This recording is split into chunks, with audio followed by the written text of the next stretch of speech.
Hello learners, welcome back to our channel Remarkable Studies.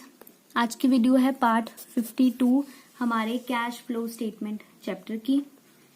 आज इस part से हम जो है वो कंप्लीट कैश फ्लो स्टेटमेंट के क्वेश्चन स्टार्ट करेंगे कि एक ही क्वेश्चन में आपको किस तरह से तीनों एक्टिविटीज को जो है वो सॉल्व करना होता है और आप किस तरह से एट लास्ट एंड में अपना आंसर जो है वो खुद ही वेरीफाई कर सकते हैं कि आपने आंसर जो है वो ठीक निकाला है या नहीं निकाला है।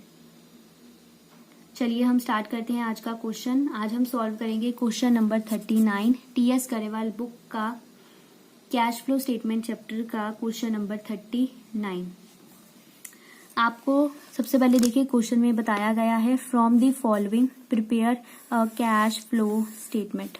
आपको कैश फ्लो स्टेटमेंट जो है वो प्रिपेयर करनी है। इट मीन्स आपको तीनों एक्टिविटीज जो है वो अपने क्वेश्चन में सॉल्व करनी है। सबसे पहले देखिए आपको पर्टिकुलर्स में गिवन है opening balance of cash and bank balance, closing balance of cash and bank balance, decrease in stock, increase in bills payable, sale of fixed assets, repayment of long term loan and net profit for the year. ये एक तरह से just एक example type question है। आपको explain करने के लिए हम कैश फ्लो स्टेटमेंट किस तरह से प्रिपेयर करते हैं। ठीक है, ये एक कंप्लीट क्वेश्चन नहीं है क्योंकि आपको फाइनल एग्जाम में जो क्वेश्चन आता है उसमें आपको 2 ईयर्स के जो है वो बैलेंसेस गिवन होते हैं, ओपनिंग और क्लोजिंग बैलेंस। यहाँ पर आपको सिर्फ एक ही बैलेंसेस जो है वो गिवन है। ठीक है, और यहाँ पर आपको सब कुछ जो है वो ऑलरेडी कैलकुलेट करके बताया गया है। डिक्रीज इन स्टॉक की कितनी अमाउंट है, इंक्रीज इन बिल्स पेबल की कितनी अमाउंट है, सेल ऑफ फिक्स्ड एसेट्स कितना है, repayment of long term loan कितना है। ठीक है, पहले हमने जितने भी क्वेश्चंस किए हैं वहां पर हम ये सब खुद कैलकुलेट करते थे, हमें बैलेंस शीट गिवन होती थी या इनकम स्टेटमेंट गिवन होती थी। बट अब आपको यहाँ पर सब कुछ ऑलरेडी कैलकुलेट करके ही दिया गया है। आपको खुद से कुछ भी कैलकुलेट नहीं करना है, आपको बस अपना फॉर्मेट बनाना स्टार्ट करना है और जो आइटम्स जहां पर आती है फॉर्मेट में आपको उसे जो है वो वहां पर फिल करते जाना है। चलिए स्टार्ट करते हैं हम क्वेश्चन को सॉल्व करना। अब देखिए, जब भी हम क्वेश्चन सॉल्व करते हैं कैश फ्लो स्टेटमेंट, मैं आपको कंप्लीट सीक्वेंस बताऊंगी कि हम इसे किस तरह से जो है वो प्रिपेयर करते हैं तीनों स्टेटमेंट्स को एक ही क्वेश्चन में। तो मैं जिस तरह से सॉल्व करूंगी आपको भी जो है वो उसी सीक्वेंस में ही जो है वो इसे सॉल्व करना है। सबसे पहले देखिए हमारा स्टार्टिंग पॉइंट होता है यहाँ पर। सबसे पहले आपको यहाँ पर लिखना है ए number.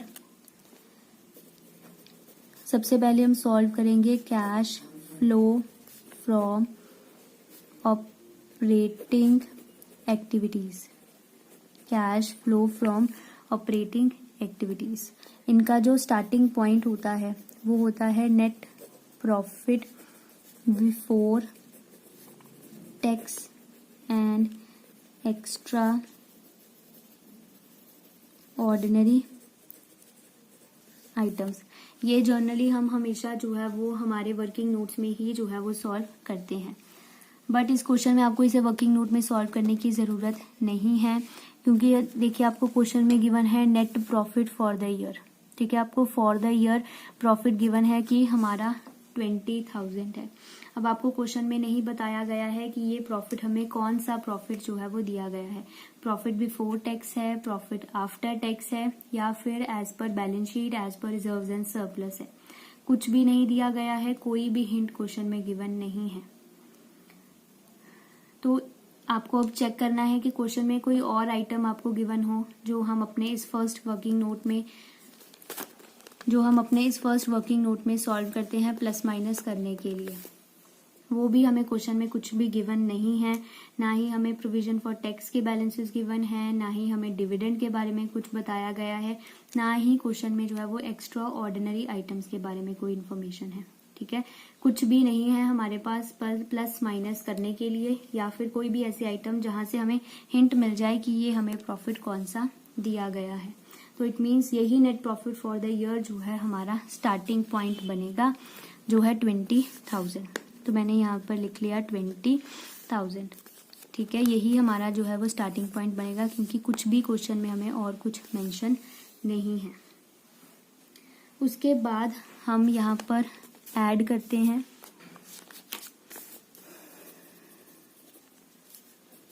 Non cash and non operating expenses को, और उसके बाद हम यहाँ से माइनस करते हैं non cash and non operating incomes को। आपको क्वेश्चन में कोई भी नॉन कैश या नॉन ऑपरेटिंग, ना ही कोई एक्सपेंस गिवन है, ना ही कोई आपको नॉन कैश या नॉन ऑपरेटिंग इनकम गिवन है, तो हम यहाँ पर लिख देंगे नील। यहाँ नील है तो हम यहाँ भी लिख देंगे आउटर कॉलम में नील। तो अब इस प्लस करेंगे 20,000 माइनस प्लस, कुछ प्लस माइनस करने के लिए कुछ भी नहीं है, तो यहाँ पर हमारा बच जाएगा 20,000। 20,000 को हम लिखेंगे operating profit before working capital. उसके बाद जो है वो हम यहाँ पर सॉल्व करते हैं adjustment for working capital. Working capital को जब भी हम एडजस्ट करते हैं तो हम कुछ आइटम्स को प्लस करते हैं और कुछ को माइनस करते हैं। हम प्लस करते हैं इंक्रीज इन करंट एसेट को, डिक्रीज इन करंट एसेट को और इंक्रीज इन करंट लायबिलिटी को। ठीक है, उसके बाद हम यहाँ से माइनस करते हैं इंक्रीज इन करंट एसेट को और डिक्रीज इन करंट लायबिलिटी को। अब आप देख सकते हैं आपको पर्टिकुलर्स में जो है वो गिवन है कि डिक्रीज इन स्टॉक है 80,000। स्टॉक जो होता है वो हमारा एक तरह का करंट एसेट होता है। It means current asset decrease हो रहा है, तो हम यहाँ पर लिख देंगे डिक्रीज इन स्टॉक जो हमें गिवन है 80,000 का। उसके बाद आपको क्वेश्चन में गिवन है increase in bills payable. Bills payable जो है वो इंक्रीज हो रहे हैं। बिल्स पेबल जो है वो हमारी एक तरह की करंट लायबिलिटी होता है, तो it means increase in bills payable B जो है वो यहाँ पर प्लस हो जाएगा। अमाउंट आपको क्वेश्चन में गिवन है 1,20,000। अब आपको यहाँ कुछ नहीं दिया है, ना ही कोई इंक्रीज हो रहा है करंट एसेट, ना ही डिक्रीज हो रही है कोई करंट लायबिलिटी, तो हम यहाँ पर लिख देंगे नील। अब आपको इन्हें प्लस माइनस करके जो है यहाँ लिखना है बाहर आउटर कॉलम में। ये आ जाएगा आपका 2 लाख। ये हमारे पास जो है वो अमाउंट आई है कैश जनरेटेड फ्रॉम ऑपरेशंस। उसके बाद हम यहाँ से माइनस करते हैं, ये हमारे पास अमाउंट आई है 2 लाख। ठीक है, इन्हें प्लस माइनस करने के बाद इस 2 लाख में हम प्लस करेंगे जो हमने operating profit before working capital changes plus किया है 20,000 का, तब ये हमारे पास बनेगा 2,20,000। ठीक है, ये 2,20,000 है। उसके बाद हम यहाँ से माइनस करते हैं minus tax paid. Tax paid हमें क्वेश्चन में गिवन नहीं है, तो हमने यहाँ पर लिख दिया नील। तो अब यहाँ पर हमारे पास आ जाएगा 2,20,000। ये हमने कैलकुलेट करा है cash flow before extra ordinary items. ठीक है, अब हम यहाँ से जो है वो प्लस करते हैं एक्स्ट्रा ऑर्डिनरी इनकम्स को और माइनस करते हैं एक्स्ट्रा ऑर्डिनरी एक्सपेंसेस को।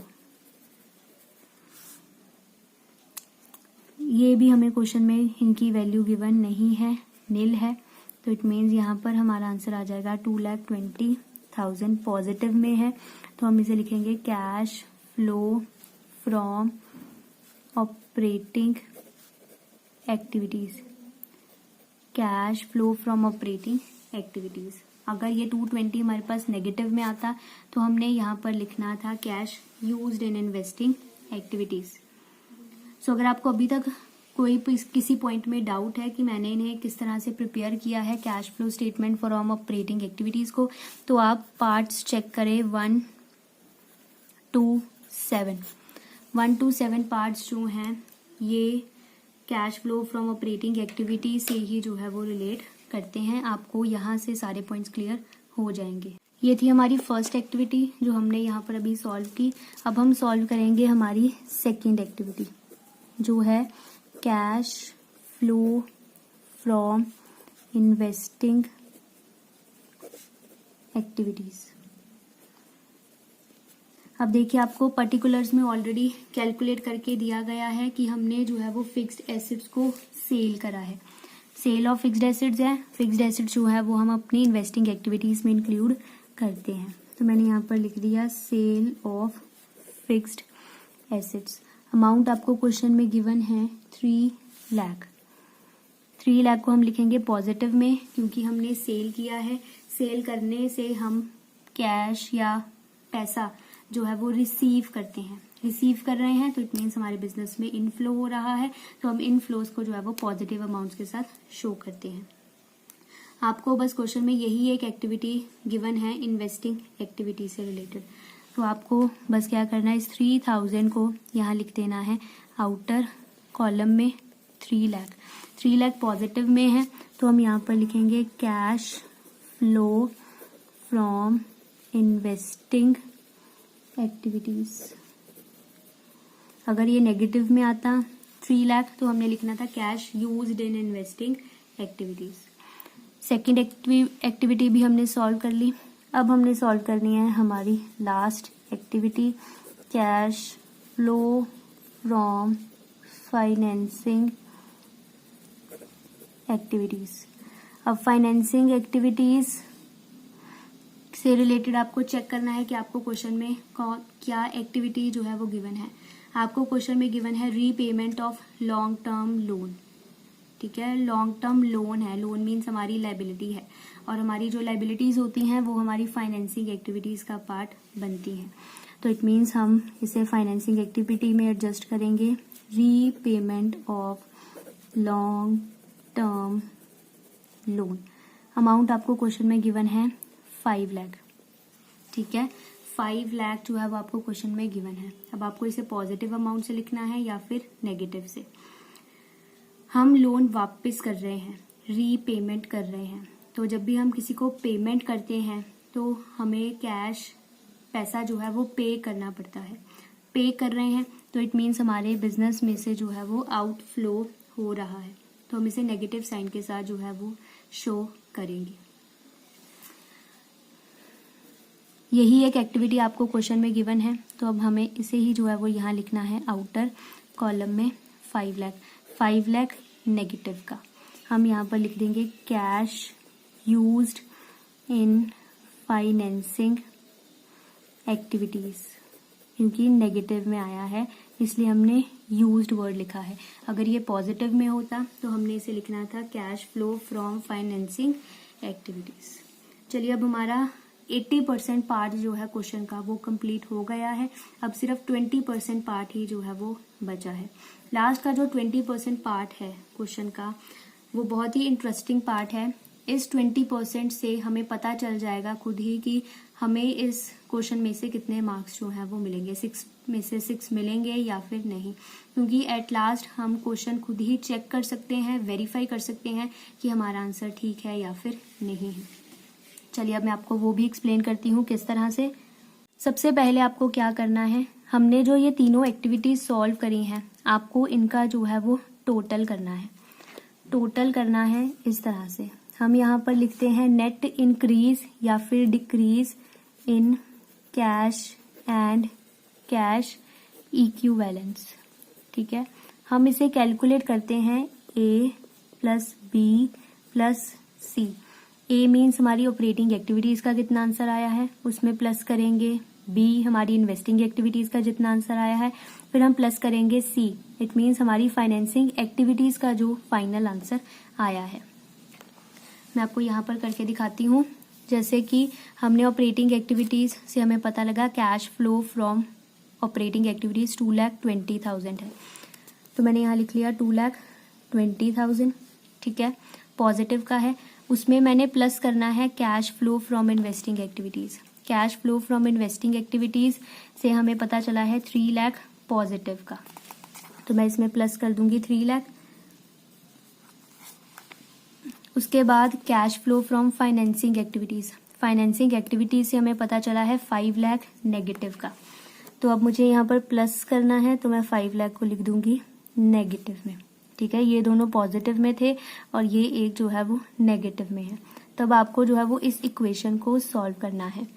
साइंस जो है वो बड़े ही ध्यान से लगाएं यहाँ पर, क्योंकि बच्चे क्या करते हैं, क्वेश्चन सारा बिल्कुल ठीक सॉल्व करते हैं, बट लास्ट में गलती से जो है वो साइंस उल्टे पुल्टे लगा देते हैं, तो आप हमेशा ध्यान रखें साइंस का। तो अब अगर इसे हम सॉल्व करें तो ये बन जाएगा 2,20,000 प्लस 3 लाख माइनस 5 लाख। अब जब मैं इसे सॉल्व करूंगी इस पूरी इक्वेशन को, तो मेरे पास आंसर बचेगा 20,000। 20,000 जो है वो पॉजिटिव का बचा है, पॉजिटिव का बचा है, तो इट मीन्स हम यहाँ पर लिखेंगे net increase in cash and cash equivalents 20,000। तीनों एक्टिविटीज को प्लस माइनस करने के बाद, जैसे देखिए cash flow from operating activities, ये तो मैंने आपको जस्ट एक बारी फर्स्ट क्वेश्चन था ये, तो मैंने आपको जस्ट समझाने के लिए बताया है, आपको यहीं से ही ध्यान रखना है। 2,20,000 plus 3 lakh minus 5 lakh equal to 20,000 positive का। तीनों एक्टिविटीज का जो टोटल है आपको उन्हें यहाँ पर लिखना है, ठीक है। अब इसके बाद नेक्स्ट पॉइंट, जो हमारा ये इंक्रीज डिक्रीज आया है, हम इसमें जो है वो प्लस करते हैं opening balance of cash and cash equivalence, opening balance of cash and cash equivalence. अब देखिए आपको ओपनिंग बैलेंस जो है वो ऑलरेडी आपके क्वेश्चन में गिवन है। सबसे पहला point opening balance of cash and bank balance, हमने जो है वो यहाँ पर लिखना है जितने भी आपको कैश एंड कैश इक्विवेलेंस के बैलेंस क्वेश्चन में गिवन है। कैश एंड कैश इक्विवेलेंस का मीनिंग क्या होता है, हम इनमें क्या क्या इंक्लूड करते हैं, ये मैं आपको ऑलरेडी पार्ट 1 में समझा चुकी हूँ, आप वहां से चेक जरूर करें। ओपनिंग बैलेंस आपको क्वेश्चन में गिवन है 1,50,000, ठीक है। हमने प्लस करना है इस इंक्रीज डिक्रीज में ओपनिंग बैलेंस। अब प्लस कीजिए 1,50,000 प्लस 20,000, ये आ गया आपका 1,70,000। ये हमारे पास बैलेंस आया है closing balance of cash and cash equivalence का। अब आपको यहाँ से चेक करना है कि आपको क्वेश्चन में क्लोजिंग बैलेंस का कितना बैलेंस जो है वो दिया गया है। हमारा तो आया है 1,70,000। अब आपको चेक करना है कि आपको क्वेश्चन में क्लोजिंग बैलेंस जो है वो कितना दिया गया है। आपको क्वेश्चन में जो क्लोजिंग बैलेंस है वो आपको दिया गया है 1,70,000 और हमने भी जो कैलकुलेट किया है वो है 1,70,000। इट मीन्स कि हमारा जो आंसर है वो बिल्कुल ठीक है। हमारे कैश फ्लो स्टेटमेंट हमने बिल्कुल ठीक तरीके से जो है वो सॉल्व की है और हमें यहाँ से जो है वो 6 में से 6 मार्क्स जो है वो मिल जाएंगे। आई होप लर्नर्स आपको अब क्लियर हो गया होगा कि हम कैश फ्लो स्टेटमेंट एक कंप्लीट न्यूमेरिकल जो है वो हम किस तरह से सॉल्व करते हैं। अगर आपको अभी भी कोई डाउट है किसी भी पॉइंट में तो आप मुझे कमेंट सेक्शन में ज़रूर बताएं। आई विल ट्राई कि मैं आपकी क्वेरी जल्द से जल्द जो है वो दूर कर पाऊँ। और अगर आपको वीडियो अच्छी लगे तो आप वीडियो को लाइक ज़रूर कीजिए, शेयर ज़रूर कीजिए और मुझे कमेंट सेक्शन में ज़रूर बताएं आपको ये वीडियो कैसी लगी। Thank you.